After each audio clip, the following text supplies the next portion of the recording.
Bonjour à tous et bienvenue dans cette édition spéciale du JT intégralement consacrée à l'émission Top Gear France. Au menu, les premières images de la saison 1, des interviews exclusives et le plein d'anecdotes. Bref, devenez un collab sur le sujet.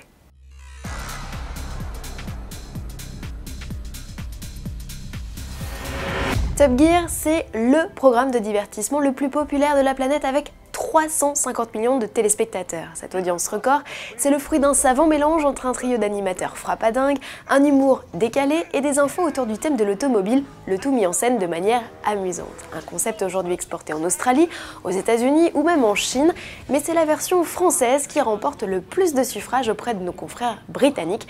Il s'agit en effet de la meilleure version internationale, prometteur. Alors Top Gear France, copier-coller de la version UK? Réponse avec Jerry Lémergie, réalisateur exécutif de l'émission, et Jean-Louis Blot, le directeur de la BBC France.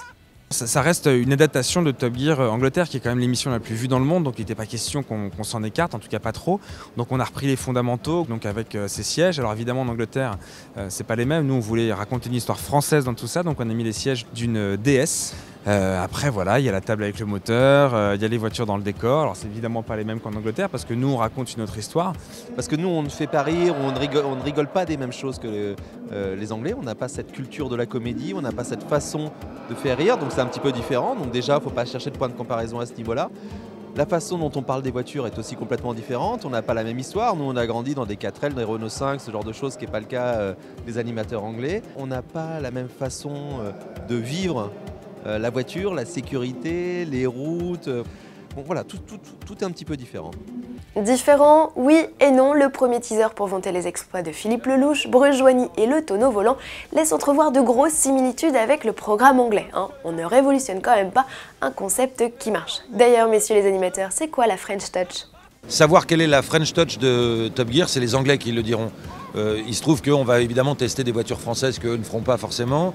La France est un pays d'automobile, donc il faut quand même reconnaître qu'on leur doit tout, puisque c'est quand même eux qui nous ont amené d'abord cette émission, et puis même eux qui nous ont choisis, puisque la BBC a validé nos essais, nos castings, les émissions, ils étaient là le premier jour, etc. Donc maintenant, nous définir ce que c'est que la French Touch, on serait bien emmerdé, je crois, non ?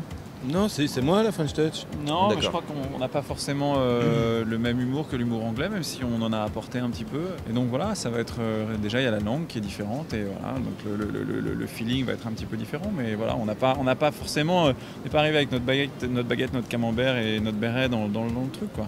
Bon, il y a bien quand même une petite séquence raclette dans un Cayenne quand même. Au total, RMC Découverte diffusera 10 épisodes de 60 minutes au cours de cette première saison. Chaque épisode comptera 3 défis plus ou moins loufoques avec des modèles plus ou moins hors du commun.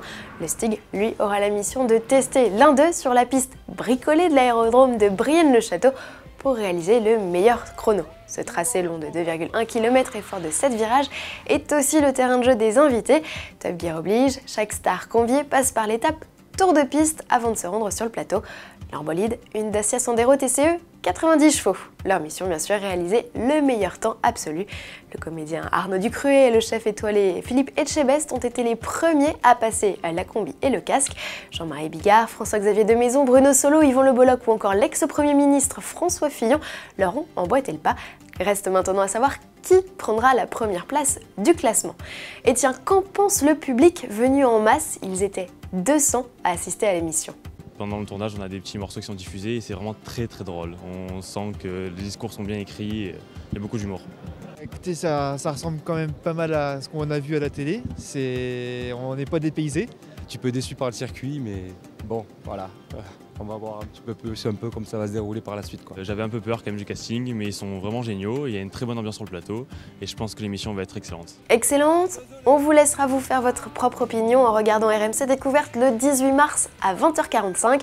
Une chose est sûre, Top Gear France a mis le paquet pour cette première saison. Course-poursuite, cascade, casse de voiture, le budget n'a rien de comparable aux traditionnelles émissions consacrées à l'automobile. Et tout cela dans un unique but, vous permettre, public, de voir la voiture d'un œil différent. Bon week-end à tous et à lundi.